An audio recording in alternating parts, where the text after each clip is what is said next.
శ్రీమాత్రే నమః. సద్గురు జ్యోతిష్యాలయం నుండి ఒక అద్భుతమైనటువంటి విషయంతో మనం ముందుకు వస్తున్నాం. ఈ యొక్క 2026 మార్చ్ నెల రాశి ఫలితాలని ద్వాదశ రాశులకు అందరికీ కూడా మనం చెప్పడం జరుగుతుంది. ప్రతి ఒక్కరికి జాతకం అంటే ఒక భయం, ఏదో ఒకటి తెలుసుకోవాలి. నాకు వ్యాపారం బాగుందా, నాకు ఉద్యోగం బాగుందా, నాకు కోర్టు వ్యవహారాలు తెలుస్తుందా, నాకు విదేశాల ఉద్యోగం ఉందా, నా వీసా వస్తుందా, నాకు H1 వీసా వస్తుందా, నా అప్పులు తీరుతుందా, నాకు ఆరోగ్యం ఎట్లా ఉంది, నా వ్యవసాయం ఎలా ఉంది, బాగా చదువుతానా, ఇలాంటి కన్ఫ్యూజన్స్తోనే ఎన్నో వీడియోస్ అన్ని కూడా చూస్తూ ఉంటారు వివిధ మాధ్యమాల ద్వారా. కానీ అందరికీ గుర్తుపెట్టుకుని మన యొక్క మాధ్యమం ద్వారా కూడా మనం ఈ మార్చి నెల యొక్క రాశి ఫలితాలను తెలుసుకోబోతున్నాం. జాతకం అనేది పడుతున్న వర్షానికి ఒక గొడుగు మాత్రమే, కానీ జాతకం జీవితం కాదు. మీరు మిమ్మల్ని నమ్మండి, మీ ఇష్టదేవాన్ని నమ్మండి, జాతకం కూడా అవసరానికి ఉపయోగించుకోండి, కానీ జాతకమే జీవితం కాదు. శ్రీమాత్రే నమః. మార్చ్ 2026 మిథున రాశి వారికి ఈ నెల ఎలా ఉంది, రాశి ఫలితాలన్నీ కూడా మనం చూసుకోబోతున్నాం. మార్చ్ గ్రహస్థితి ముందు ఫస్ట్ చూద్దాం. గురు భగవానుడు 12వ స్థానంలో వ్యయం, విదేశీయ ఆత్మచింతన మీద ఉన్నారు. శని భగవానుడు 10వ స్థానంలో ఉద్యోగం, కీర్తి. రాహు భగవానుడు 9వ స్థానం భాగ్యం, గురు కృపలో కూర్చున్నారు. కేతు 3వ స్థానంలో ధైర్యం, సోదరులతో ఉన్నారు. కుజుడు 1వ స్థానంలో జన్మరాశి, కోపం, శక్తి పెరుగుతుంది, జాగ్రత్త. సూర్యుడు మరియు బుధుడు 10 మరియు 11వ స్థానంలో ఉన్నారు, స్థాన మార్పు అయ్యే అవకాశాలు ఉన్నాయి. శుక్రుడు 9వ స్థానంలో ఉన్నారు. ఈ నెల మీకు 2 దారులు కనిపిస్తున్నాయి. ఒకటి తొందరపాటు, మరొకటి జ్ఞానం. మీరు ఎంచుకునే దారి మీ భవిష్యత్తును నిర్ణయం చేస్తుంది. ఇప్పుడు మనం ఈ నెల వ్యాపారస్తులకి ఎలా ఉంది, ఫస్ట్ మనం వ్యాపారస్తులకి చూసుకుంటే మొదట 15 రోజులు చాలా స్లోగా ఉంటుందని కూడా చెప్పచ్చు. తర్వాత అమావాస్య తర్వాత వేగంగా ఉంటుంది, భాగస్వామితో స్పష్టత ఉంటుంది. ఈ ఇండస్ట్రీస్ వాళ్ళకి కార్మికులతో చిన్న చిన్న సమస్యలు వచ్చే అవకాశాలు ఉంటాయి, జాగ్రత్త పడండి. యంత్ర సమస్యలు తాత్కాలికంగా ఉన్నా కూడా ఈ పవర్ ఫ్లక్సేషన్ కూడా ఉంటుంది, జాగ్రత్త పడాలి. తర్వాత ఉద్యోగస్తులకి తీసుకుంటే ప్రైవేట్ ఉద్యోగస్తులకి రాహు 9వ స్థానంలో ఉండడం వల్ల విదేశీ అవకాశాలు. మార్చి 18 తర్వాత మంచి ఆఫర్ వస్తుంది, జాబ్ ఆఫర్స్ చాలా వస్తున్నాయి. పేషెన్స్ అండ్ డిసిప్లిన్ ఉంటే ప్రైవేట్ రంగంలో ఉద్యోగాలు వచ్చే అవకాశాలు ఉన్నాయి. మీరు పేషెన్స్ని లూజ్ అయ్యారంటే మీరు రాజీనామా చేయాల్సి వస్తుంటుంది, మీ ఉద్యోగం కూడా పోయే అవకాశాలు ఉంటాయి, జాగ్రత్త. ఇంకా గవర్నమెంట్ సెక్టార్లకు వచ్చేటప్పటికీ శని 10వ స్థానంలో భారీ బాధ్యతలు వచ్చే అవకాశాలు ఉన్నాయి. పదోన్నతి ఆలస్యం, కానీ ఖచ్చితంగా వస్తుంది మే, జూన్ తర్వాత. పై అధికారులతో వాదనలు వద్దు, గాసిప్స్ మాట్లాడకండి ఉద్యోగం చేసే చోట, ఇది ఒకటి చూసుకోవాలి. ఇంకా రియల్ ఎస్టేట్ చేసేవారికి ఇంకా విదేశీ డీల్, ఇంటర్నేషనల్ డీల్స్ వచ్చే అవకాశాలు ఉంటాయి ఏప్రిల్ తర్వాత. ఇప్పుడు ఈ నెల అన్ని తయారు చేసుకుని చూపించడం, మాట్లాడడం అవన్నీ చేయండి. పాత ఆస్తి ఒకటి వివాదం పరిష్కారం అయ్యే అవకాశం ఉన్నాయి. షేర్ మార్కెట్ రిస్క్ తీసుకుంటే లాభం ఉంది. ఈ నెల మీరు రిస్క్ కూడా తీసుకోవచ్చు, అవకాశాలు ఉన్నాయి, లాభం తీసుకోవచ్చు. కానీ మార్చి 11, 14 జాగ్రత్త. డైలీ ట్రేడింగ్, ఇంట్రాడే మాత్రం చేయకండి, లాంగ్ టర్మ్లో చేయండి. ఇంకా గురు 12వ స్థానంలో ఉండడం వల్ల ఖర్చు ఎక్కువ ఉంటుంది, విదేశీ ప్రయాణాలు కూడా ఎక్కువ వస్తాయి, దానివల్ల కూడా ఖర్చు ఎక్కువ అవుతుంది. కానీ శని 10వ స్థానంలో ఉండడం వల్ల స్థిరమైనటువంటి ఆదాయం ఉంటుంది, ఆదాయానికి లోటు ఉండదు, ఖర్చు పెట్టినా ఆదాయానికి లోటు ఉండదు. అవసరం లేని ఖర్చులు తగ్గించుకోవాలి, జూలై ఖర్చులు తగ్గించుకోవాలి. కాస్త యాక్టివిటీస్లో, ఈ అలవాట్లలో కూడా కొంచెం ఇబ్బంది పడకుండా జాగ్రత్త పడండి. ఇంకా అప్పులు ఇవ్వకండి. ఇంకా కుటుంబ సభ్యుల దగ్గర కుజుడు జన్మరాశిలో ఉండడంలో కోపం పెరుగుతుంది, మాటల వల్ల సమస్యలు పెరుగుతుంది. చివరిలో కూర్చొని మాట్లాడుకొని కాంప్రమైజ్ అవ్వండి. ఇంకా ప్రేమ వల్ల రాహు ప్రభావం, దూర ప్రేమలు బలపడతాయి, ఒక రహస్యం బయటపడే అవకాశాలు ఉన్నాయి, జాగ్రత్త. ప్రేమికుల మధ్య రహస్యాలు ఉండకూడదు. కుటుంబ సభ్యులు, తండ్రి ఆరోగ్యం పట్ల జాగ్రత్త వహించండి. ఇంట్లో ఆధ్యాత్మిక వాతావరణం పెరిగే అవకాశం ఉన్నాయి. పూజలు, హోమాదులు, కార్యక్రమాలు, గృహప్రవేశాలు, ఇవన్నీ అవకాశాలు చాలా ఉన్నాయి. ఇంకా సోదరుల మధ్య, సోదర సోదరి మీకు సహాయం చేస్తారు. మీరు ఇల్లు కట్టుకున్నా, మీరు వ్యాపారం చేసినా, మీ ఇంట్లో వివాహమైనా వాళ్ళు మీకు ఆర్థికంగాను సామాజికంగాను సహాయపడే అవకాశాలు ఎక్కువ కనబడుతున్నాయి. ఇంకా వ్యవసాయదారులకి వర్షం ఆలస్యంగా రావడం వల్ల కొత్త పంట ప్రయోగం మంచిది. పశువుల వైద్య ఖర్చు పెరుగుతుంది. ఇంకా కోర్టు వ్యవహారాలు ఉన్నాయి చూసారా, కేసు స్లోగా నత్తనడగ్గా ఉంటుంది. అవసరమైతే మనం మార్చుకుందామా, వేరే కోర్టుకు మార్చుకుందామా, లేదా కాంప్రమైజ్కి వెళ్తామా, ఇన్ని డిస్కషన్స్ వస్తాయి. మార్చి 22 తర్వాత అనుకూల పరిణామాలు కోర్టు ద్వారా వస్తుంది, మధ్యవర్తిత్వం వద్దు. ఇంకా విద్యార్థులకి తీసుకుంటే రోజు 20 నిమిషాల ధ్యానం చేయండి. ఐటీ మీడియా రంగంలో బాగా స్ట్రెస్ ఉంది, జాగ్రత్త పడండి. విదేశీ విద్య యోగా బలంగా ఉంటుంది. పోటీ పరీక్షలో చాలా కఠినంగా చదివించాలి. ఇంకా ఈ సివిల్స్కి ప్రిపేర్ అయ్యే వాళ్ళందరూ కూడా చాలా స్ట్రాంగ్ చదువు చదవండి. బ్యాంకింగ్ ఎగ్జామ్స్ రాసే వాళ్ళకి, ఇవన్నీ కూడా కాంపిటేటివ్ ఎగ్జామ్ రాసే వాళ్ళకి ఇవన్నీ కూడా మంచి పరీక్షా సమయం. గట్టిగా చదవాలి విద్యార్థులు. మీరు చదివితేనే భావి భారతానికి మీరు ఒక ఉద్యమ చక్కగా నడిపించే వాళ్ళు మీరే ఉంటారు. గొప్పగా ఆర్థికమైనటువంటి బలాన్ని సేకరించేది మీ విద్యార్థులే. కాబట్టి జాగ్రత్త.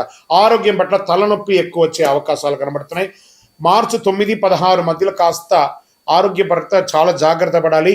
అవసరమైతే ఒక డాక్టర్ని సంప్రదించి ఒక పరీక్ష చేసుకోవడం మంచిది. మంచిగా టోటల్ బాడీ చెకప్ చేసుకుంటే మంచిది.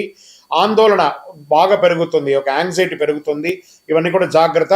ఈ నరాలకు సంబంధించినటువంటి ఇబ్బందులు వచ్చే అవకాశాలు ఉన్నాయి. పొత్తి కడుపులో నుంచి మూత్రనాళాల దగ్గర మంటగా ఉండే అవకాశాలు ఉన్నాయి. ఇవన్నీ కూడా జాగ్రత్త పడండి. అధిక వేడి కూడా వస్తుంది కాబట్టి కాస్త జాగ్రత్త పడండి. చలివేంద్రాలు ఏర్పాటు చేయాలి. మీరు చేయవలసినటువంటి ఒక ఫలితం ఏమంటే చలివేంద్రాలు ఏర్పాటు చేయండి. మీ ఇంటి ముందర పెట్టండి, లేదా మీ వ్యాపార స్థలంలో పెట్టండి, లేదా ఎక్కడైనా సమాజ సేవగా కూడా పెట్టండి. మసాలా ఐటమ్స్ కాస్త తక్కువగా తినండి.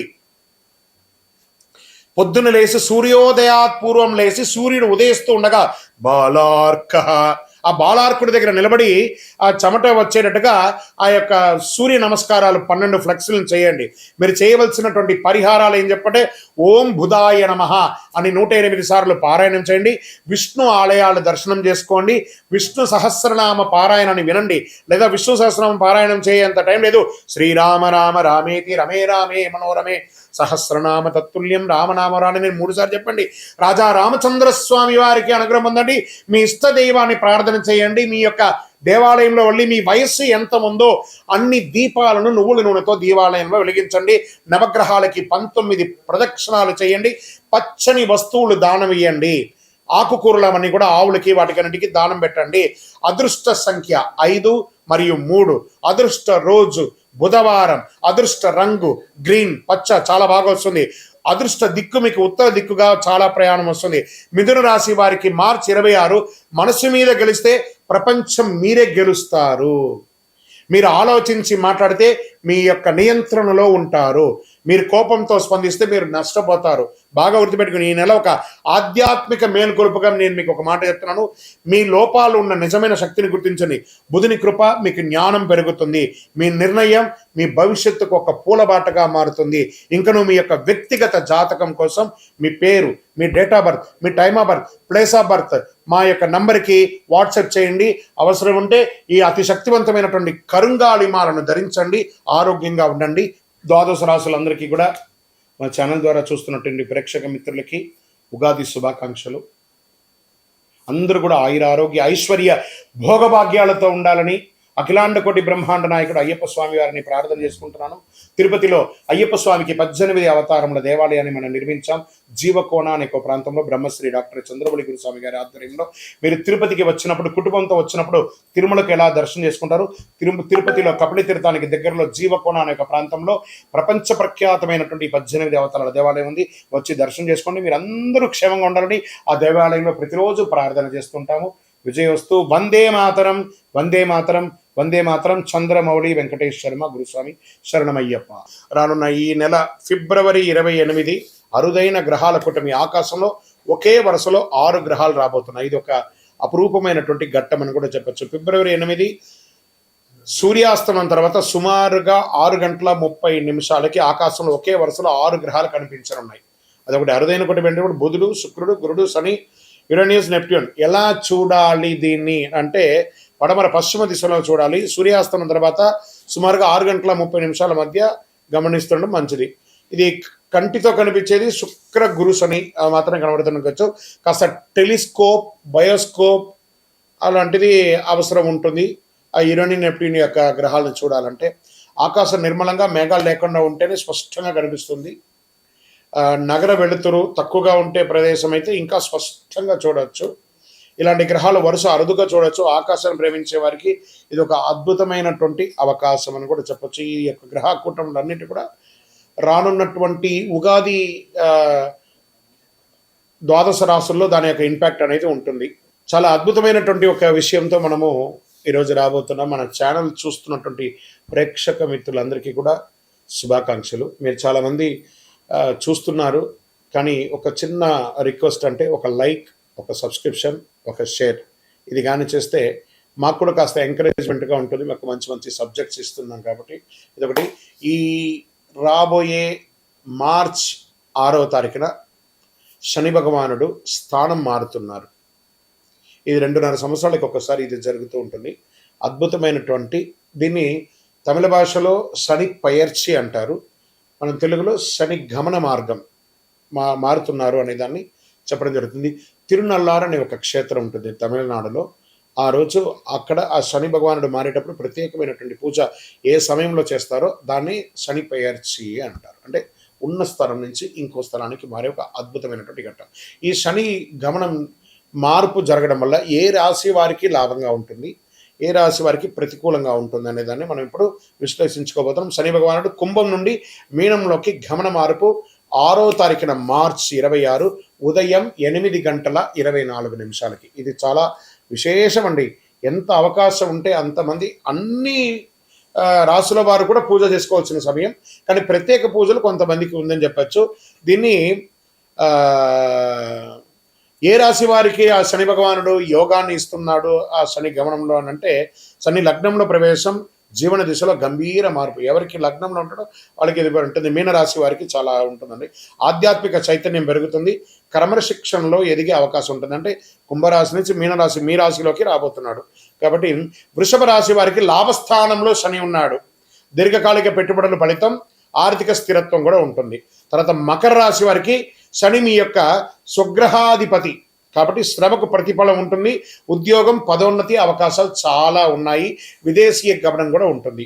ఎవరు జాగ్రత్తగా ఉండాలి, ఏ రాశి వారు జాగ్రత్తగా ఉండాలి అంటే మిథున రాశి వారు కర్మస్థానంలో ఒత్తిడి, ఉద్యోగంలో బాధ్యతలు పెరుగుతాయి, జాగ్రత్త నిర్ణయాలు, అసాంఘిక కార్యక్రమాలు పాల్గొనకూడదు. ఇంకా కన్యా రాశి వారికి సంబంధాల్లో పరీక్ష కాలం, భార్యాభర్తల మధ్య ఉంటుందని చెప్పి మాటల విషయంలో కాస్త జాగ్రత్తగా ఉండాలి. ఇవి రెండే. కానీ కన్యా రాశికి మిగతా గ్రహాలన్నీ యోగంగా ఉంది కాబట్టి కొంచెం జాగ్రత్త పడాలి. ధనుసు రాశి వారికి అర్ధాష్టమ శనిలో ఉన్నారు.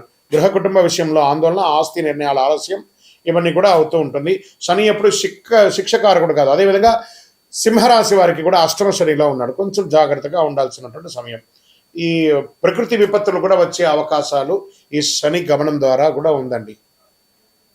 కొండ ప్రాంతాల్లో భారీ వర్షాలు, కొండ చర్యలు కింద పడడము, చిన్న చిన్న భూకంపాలు లాంటి రావడము, జల ప్రళయం అనేది కనబడుతుంది. తీర ప్రాంతాల్లో సముద్ర ప్రభావం ఎక్కువ ఉంటుందని కూడా చెప్పడం జరుగుతుంది. వరదల వల్ల వ్యవసాయానికి మిశ్రమ ఫలితం ఉంటుందని కూడా ఈ శని యొక్క మార్పు వల్ల ఉంటుందని కూడా చెప్పచ్చు.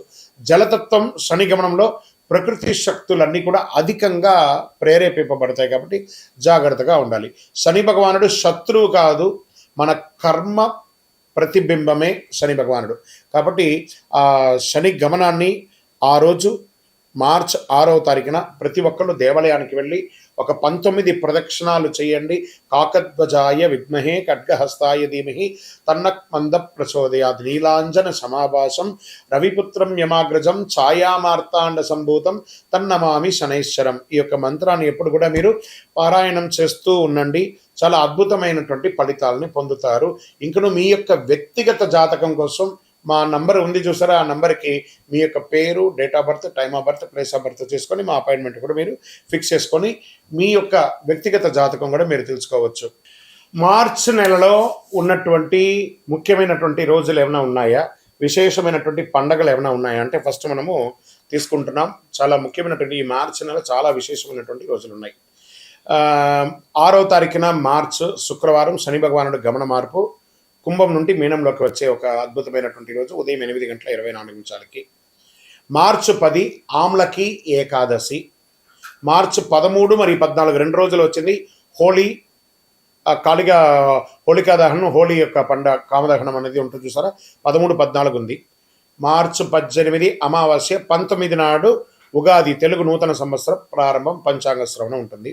మార్చి 25 శ్రీరామ నవమి, చాలా విశేషమైనటువంటి రోజు. తర్వాత end of the month last day నుంచి మొదలు పెడితే ఏప్రిల్ 1 వరకు అయ్యప్ప స్వామి వారి పుట్టినరోజు.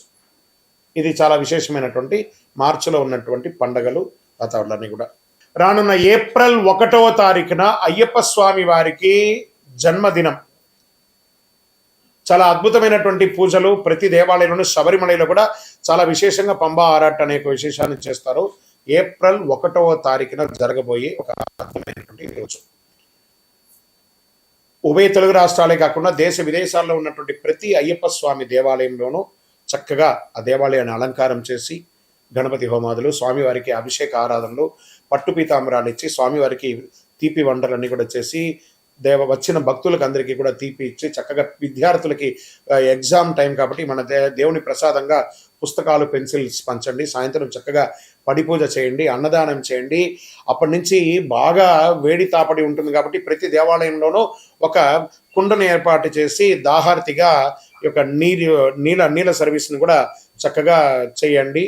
అద్భుతమైనటువంటి సేవ చేయండి. ప్రతి అయ్యప్ప భక్తులు గుర్తుపెట్టుకోవాలి, మార్చిలో కాదు అయ్యప్ప బర్త్డే, ఏప్రిల్ 1వ తారీఖున శబరిమలలో చేస్తున్నారు. మనం కూడా అందరం కలిసికట్టుగా స్వామివారి జయంతి ఉత్సవాన్ని దిగ్విజయంగా చేస్తాము. స్వామియే శరణం అయ్యప్ప.